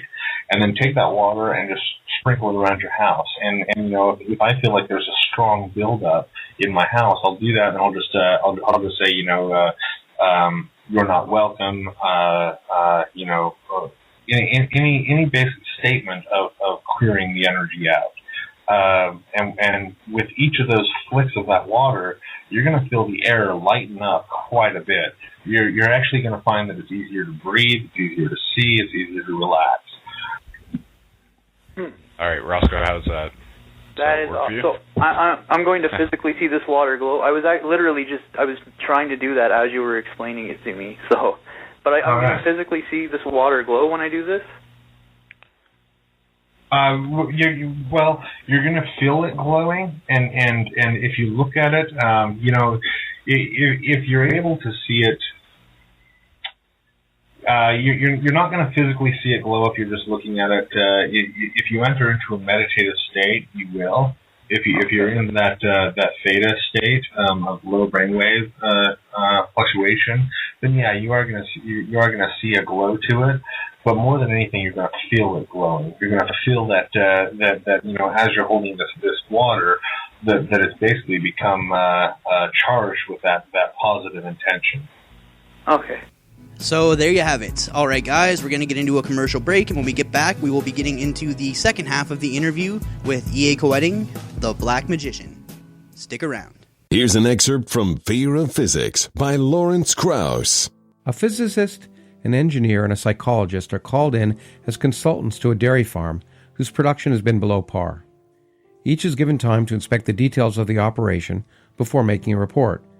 The first to be called is the engineer, who states, "The size of the stalls for the cattle should be decreased. Efficiency could be improved if the cows were more closely packed, with a net allotment of 275 cubic feet per cow. Also, the diameter of the milking tubes should be increased by 4% to allow for a greater average flow rate during the milking periods." The next report is the psychologist, who proposes the inside of the barn should be painted green. This is a more mellow color than brown and should help induce greater milk flow. Also, more trees should be planted in the fields to add diversity to the scenery for the cattle during grazing to reduce boredom. Finally, the physicist is called upon. He asks for a blackboard and then draws a circle. He begins. "Assume the cow is a sphere."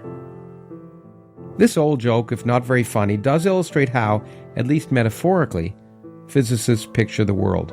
Fear of Physics by Lawrence Krauss. Find this audiobook and many more at atheistaudiobooks.com. The facts you won't hear in church. Bit heavy on the fake tan, hey, Carrot? Oh, good one, spinach. I'm not spinach. Spinach. Guys, it's about what's on the inside. Sorry, Carrot. Sorry, celery. Fruit makes veggies nicer.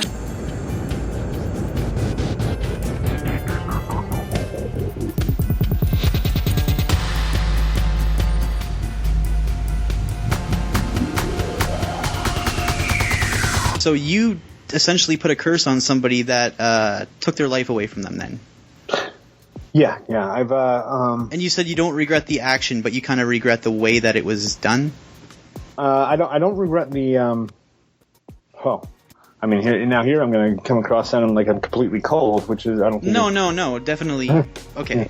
But no, I don't regret the people having died. I don't look at that and go, oh, that was a terrible thing, because, I mean, would I have done the same thing now? No, because I think I have better solutions and I'm a much more balanced person. But that's not something that keeps, that I lose any sleep over or affects me in any way. However, looking back at that period of my life and looking at some of those actions, I go, wow. I mean, I was a moron for having thought that was like the best solution. It's less of a guilt shame thing and more of a recognition of immaturity after gaining a little bit maturity, not a whole lot, but enough to look back and go, that was a stupid mistake or an oversight. But not. Was it too much power too fast then? Is that what you were thinking it was? Maybe you were like you said, young and immature and should have taken more time with it?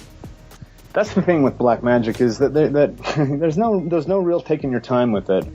One of my mentors, because before I started exploring black magic at all, I studied through a million different systems, and I had gurus and mentors in white magic paths and in traditional religion, etc. And one of them told me as I was starting to pursue black magic and was talking to him about it, he says, the big problem with it is that black magic tends to unfold powers in people who aren't ready for them. And that is true, but not ready for them. I mean, I don't know that you're ever ready for them until you have them and you start having to deal with these things. It's like, when are you ready to walk? Well, as soon as you start walking and falling and walking more. So, right. So yeah, but it was really a matter of not having a balanced psyche going into it. I mean, feeling the need to overcompensate for lost power. Without that, my decision-making skills would have been a lot better in every avenue of my life. And to be clear, I said that a good number of people who come into the left-hand path do come into it with some trauma, some loss of power that they're trying to deal with and overcome. But that's not to say that all, or even a majority, really, because I used to think it was all. I used to throw out the statement that if we were to do a test, that you'd have like 90, or do a poll, we'd have 90% of black magicians would have childhood abuse or trauma. As I've just kind of gotten out more, I guess, I've seen that that's not the case at all. That's not the driving force to it, but it is definitely an attracting thing in black magic for people who are looking to overcompensate for a sense of lost power, as I was. So you don't do that anymore then? Place curses on people? Well, at least place curses on people that would essentially kill them anyways. No, no, I can't say that I don't do that anymore. It's been a long, long time since I have, and I can't foresee that happening at any point in the near future. But I'm not taking the nuclear option off the table for myself. It's well, look, all of these things, and I'll get into things like psychic vampirism, where you're stealing somebody's vital energy and pulling it into yourself, and things like necromancy, raising the spirits of the dead. Those are things that I lump in with the baneful magic, with curses and such, in that these are really, really handy tools to have. It's just you don't want to be pulling them out for every problem, that there are other tools that are much more apt for the job. So it is a tool that I've still got ready, and that, once again, I haven't taken off the table. There isn't that shame, regret, and guilt cycle with a black magician. I mean, if you see that you could have made a better choice or done something better, then as you move forward, you remember that and you do better. Right, it's a learning experience, right? Yeah, exactly, and it's. This whole thing of life is a learning experience. When people, and especially religion, pushes this guilt and shame thing, that's proven across the board to be at the core of every behavioral disorder and compulsion and addiction out there. Is that you start feeling ashamed and guilty And so that brings you down, and the only way to get back up is to get rid of whatever it is that was making you do that. And it's all a way of really pushing responsibility away from yourself instead of just saying, hey, I screwed up and I'm going to have to work harder. When that initial death did happen, was there like a police investigation into it, or were you in the same room, or did you get talked to, or what was the cause of death? I have a million questions about it, man. So, was there a police investigation, and what was the cause of death? I don't know. It was natural. I mean, I've seen that people who are completely counter-disposed to certain cancers can get them in coinciding with the placing of a curse, that they happen to get extremely rare cancers for their gender, age, and, whatever.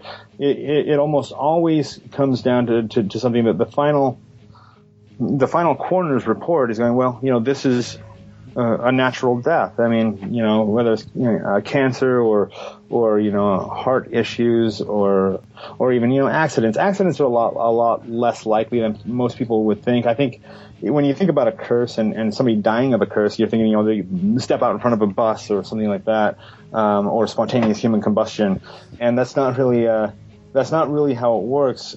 All of these things are going to take, I mean, we're dealing with currents of energy, and energy, just like anything else, is going to take the path of least resistance. And so if there's anything that can be inflamed or agitated in that person's existing structure that can cause their death, that's how it's going to happen. It's always been by completely natural. Yeah. And I've never been in the room. I mean, I was in the room when I a few times when I've sent really, really negative energy towards people and have had them freak out not knowing what I'm doing. When one girl was asleep and we're in the next room, and I start focusing that negative energy, just whatever, and she just freaks out, has a nightmare that disturbed her and whatever. So that's the closest I've come to like having an in the room experience of a curse working. But no, like I've always been away from the site, and there is usually a time lapse. I mean, like usually in almost every case except for maybe a couple, the final effect of the curse, whether that's the ultimate death of the individual or whatever horrible end result you're looking for, usually manifests a year almost to the day after the curse is placed. There is something powerful about the solar return. That's what I've seen. I've had one that worked, I mean, instantly. Like I did the ritual, blew the candles out, and then the phone rang to let me know that this person had just died. Oh, wow. Yeah. I mean, as far as I know, I've never been under investigation for curses. Although, I wouldn't know unless they were trying to file charges, which they've never done or wouldn't be able to do. So, yeah. So you said that you're not really in agreement with religion, but what about when it comes to the Bible? Is there certain things in the Bible that you do agree with, or that you know to be true? The Bible was created and pushed out there by mystics. I mean, people who knew spiritual truths and teachings, and so they concocted a lot of these really elaborate, interesting stories to go along with it. It's mythology, and just like any mythology, you can learn from that. I think we get way off track when we start to take it literally, and how many times did Jesus tell people not to worship him?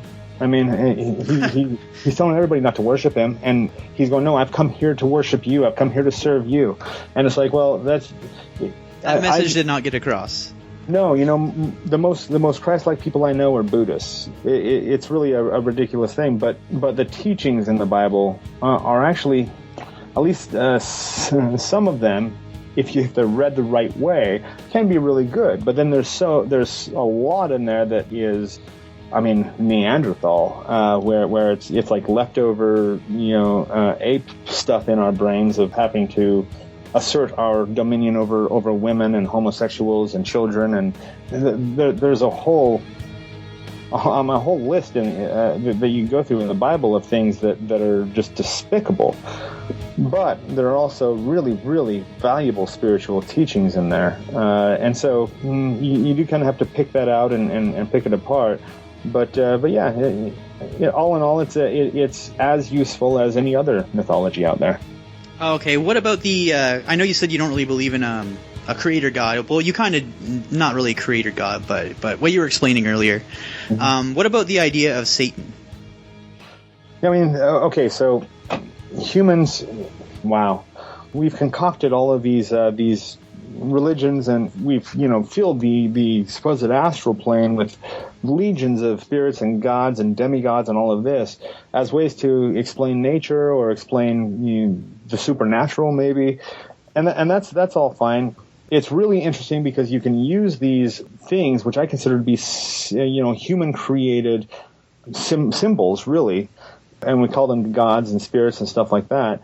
You can use these as tools, and when you can allow your imagination to fully lock onto these things as being 100% literally real and objectively real, that's a useful thing specifically for magic. That most of us have enough insecurity in us that it's really, really difficult for us to be able to imagine having all power and imagine that we're able to make the impossible occur in front of us. We've kind of been taught that we're not able to. But if we can imagine that we can call forth these beings and that they'll do it for us because they have more power than us, well, then we're able to engage aspects of ourselves that we otherwise would have no access to. Now, that doesn't mean that when you're calling them this just a hallucination either, because that these are very real forces. There does seem to be consciousness behind that. The nature of spirits is really hard to pin down. But is Satan the Lord of Darkness and the Emperor of the demonic legions? Not from what I've seen. He's a pretty new figure as far as being a dark figure. Originally, he was actually working for and with Yahweh. He was basically the prosecuting attorney for God, that he was the accuser of man. And then that got changed as time went on to becoming the devil figure.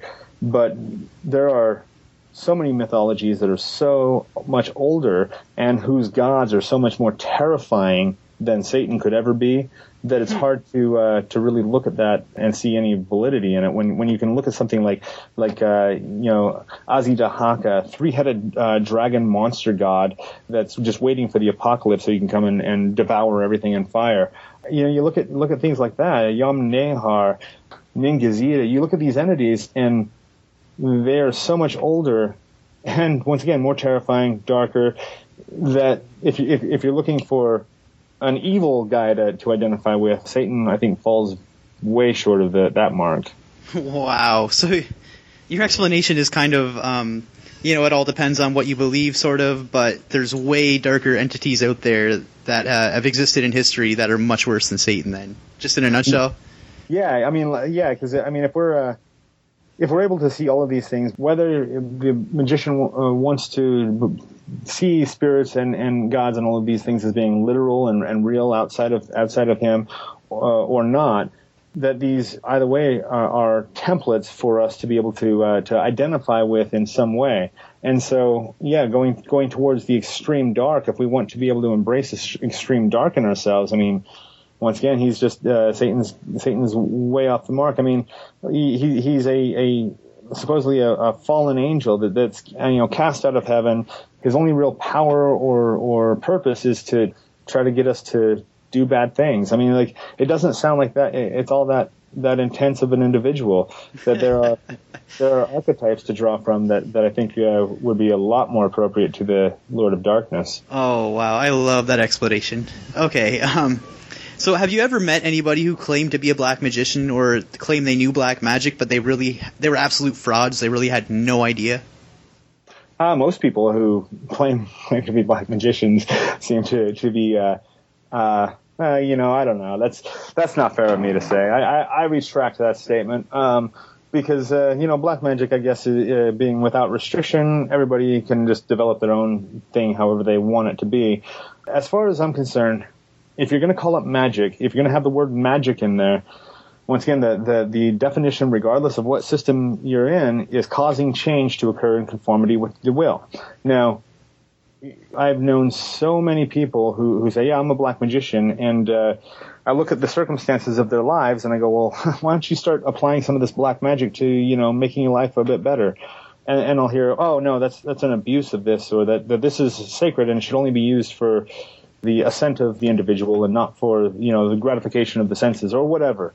And I'm going, well, wait a minute, then it's not magic. Magic is to make change occur. If you're not making change occur, you're not doing magic. So that would be really the only case that I think I would look at and say that these folks are not black magicians, because they're not magicians at all. They're just mystics. But yeah, aside from that, there's no litmus test. There's no standardization of black magic. So my partner Timothy just put together this book. We're going to be releasing it in October along with my black magic training course. His book is called Black Magic. In it, he outlines the 3 virtues of the black magician, and I have to agree with him wholeheartedly that it's individuality, freedom, and power. Those are the 3 things that the black magician extols beyond any other: individuality, freedom, and power. And so, using that as kind of a gauge, I think most black magicians that claim to be black magicians fall into that really, really well. I think most people would want that, though. Well, you would think so. But then there are consequences to individuality, freedom, and power, because people want, they want freedom, but they also want somebody else to take care of their problems. And then you have the flip side of that coin, where if your highest respect goes to individuality and freedom, then you can, and you want that for yourself, then you can't exert your force over others to make them do anything out of line, because it's out of line with what your philosophy is, because they have their own individuality and their own freedom to exercise their own power.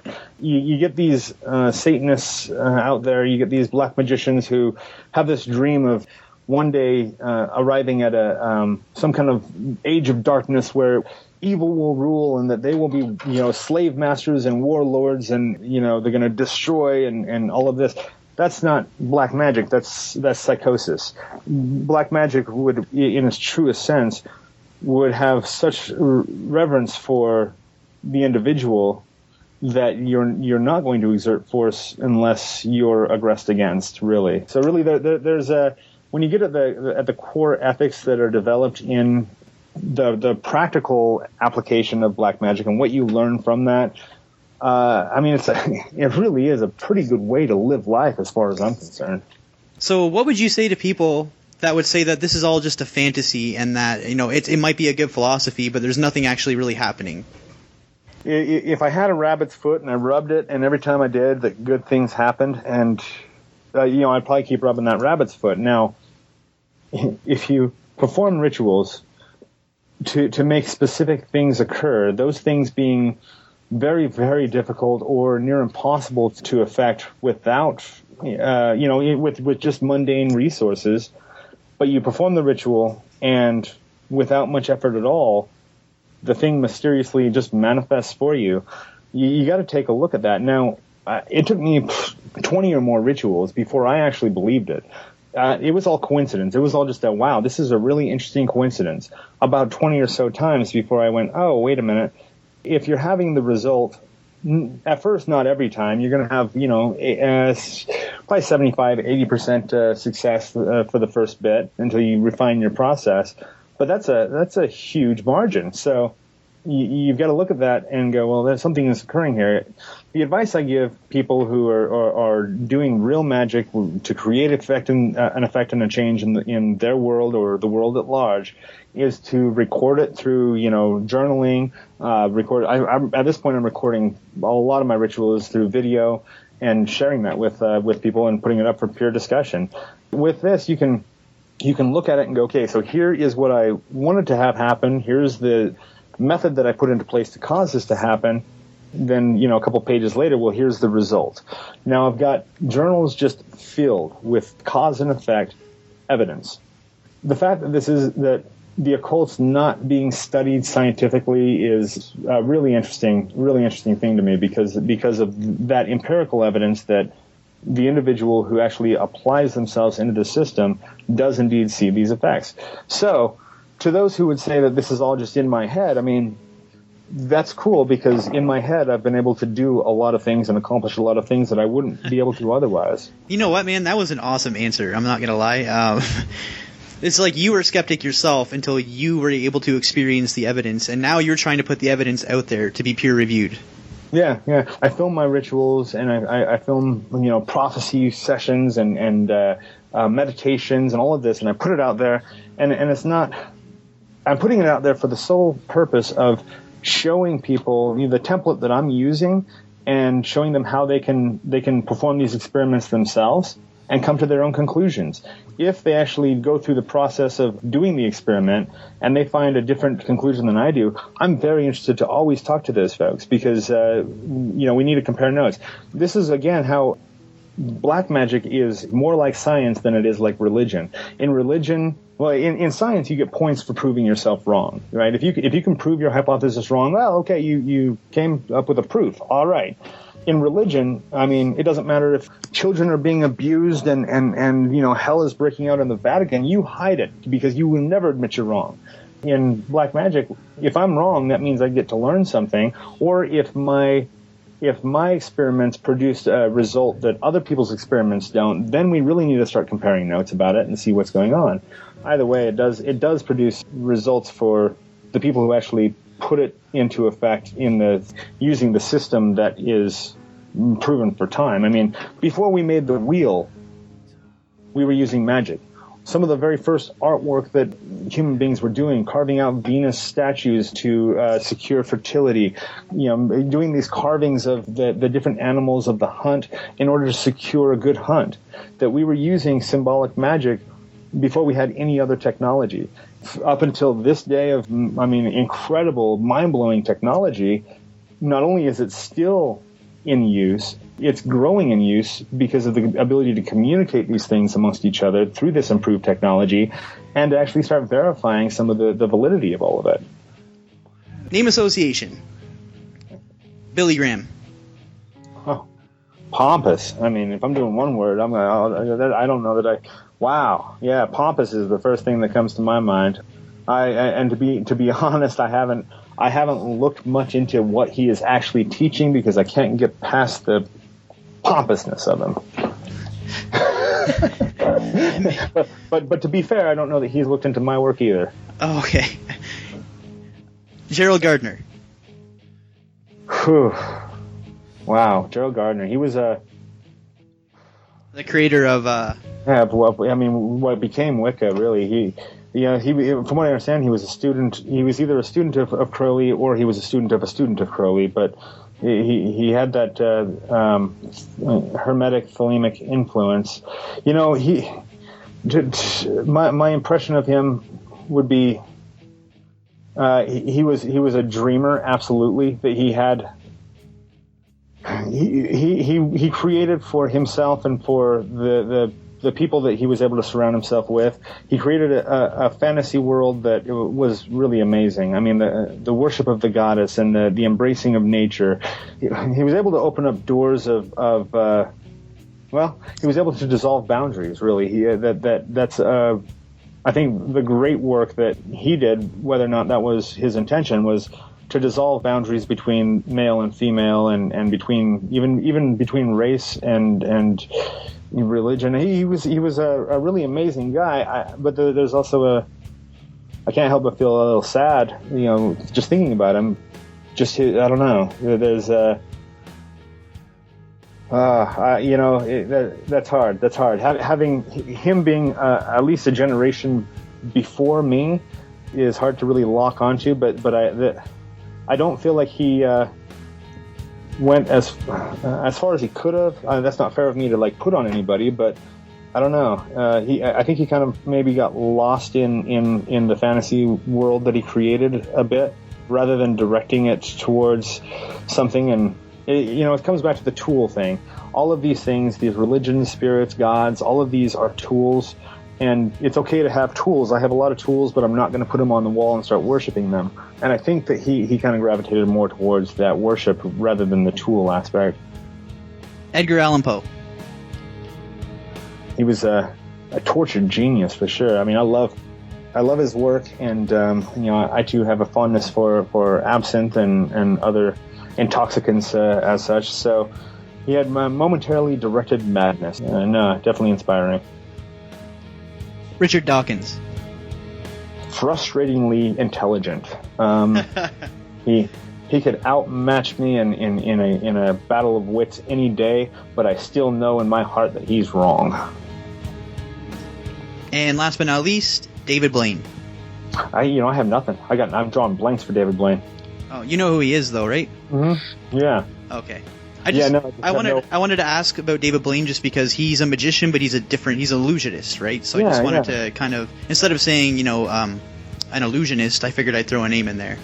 I know who David Blaine is. I've not seen anything of his, so we could go with Chris Angel. I've never seen any of his acts or anything, but he's created an image of himself well enough that I know who he is more.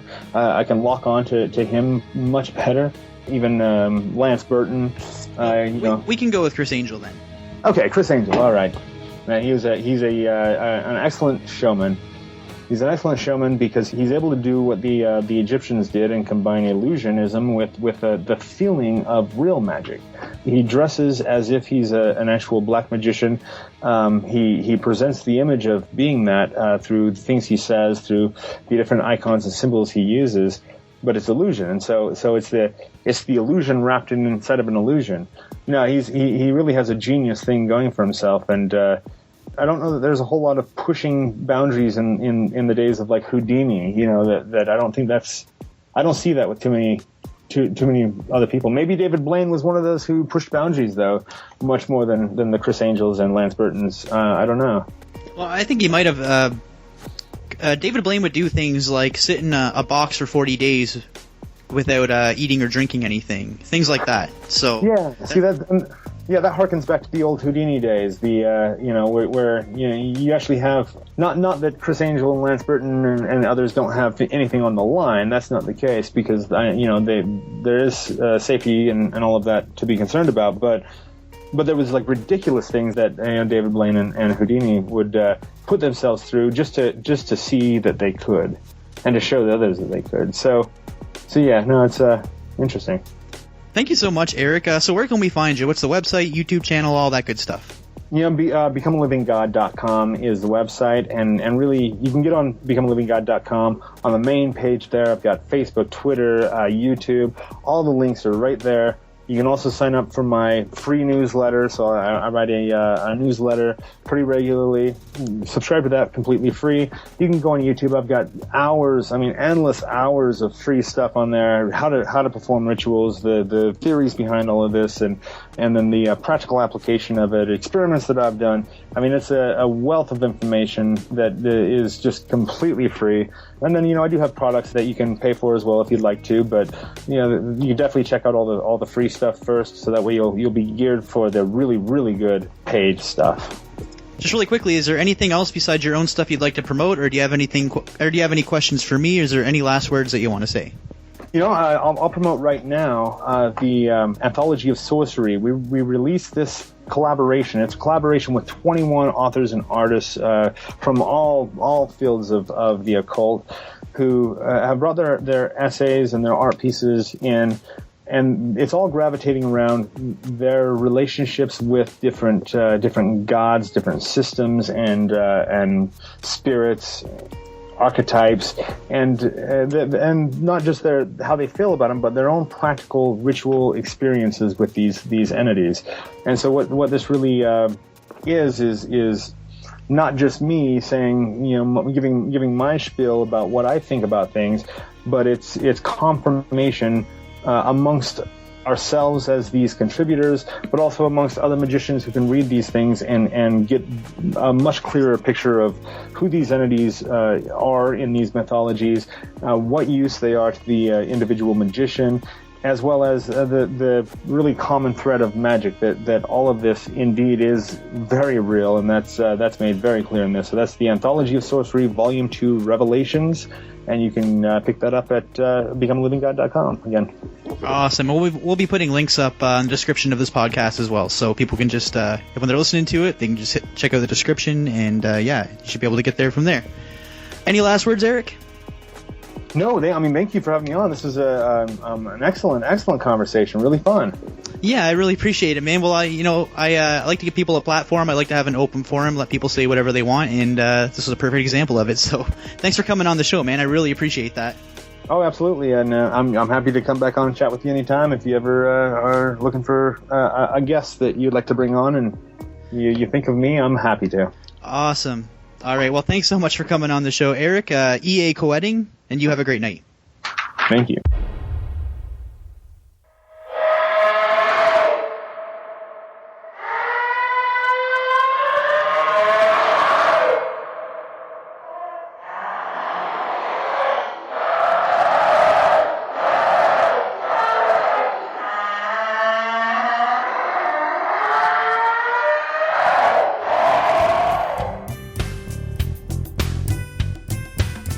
That's it, everybody. That's the end of this episode. I want to thank everybody for tuning in, and I especially want to thank EA Koetting for coming on and having what I thought was an awesome conversation. It definitely was not what I was expecting, and I definitely want to have him back on the show sometime, maybe around Halloween or something. There was a lot of questions that I wanted to get to that I didn't get to ask him, so I kind of got those saved. I kind of got them in my back pocket, so if he ever does come back on, that would be awesome. Maybe around Halloween or something. Yeah, that would be cool.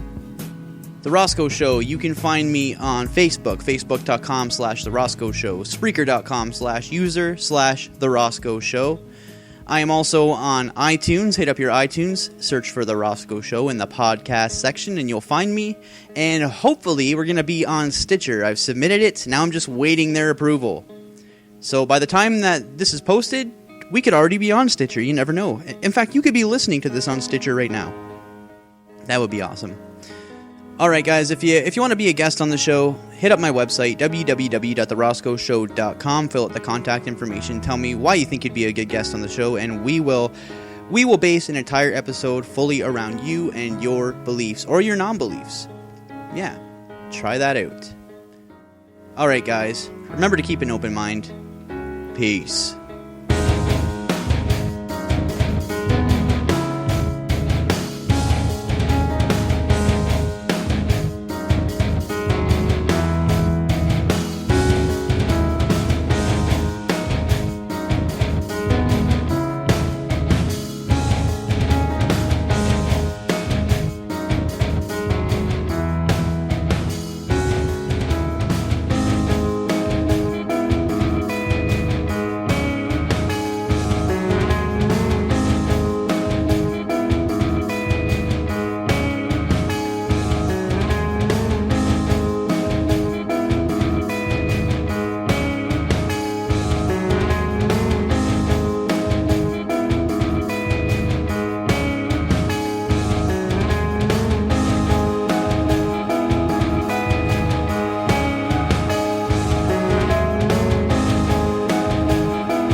And you were saying that I can pretty much ask you anything, right?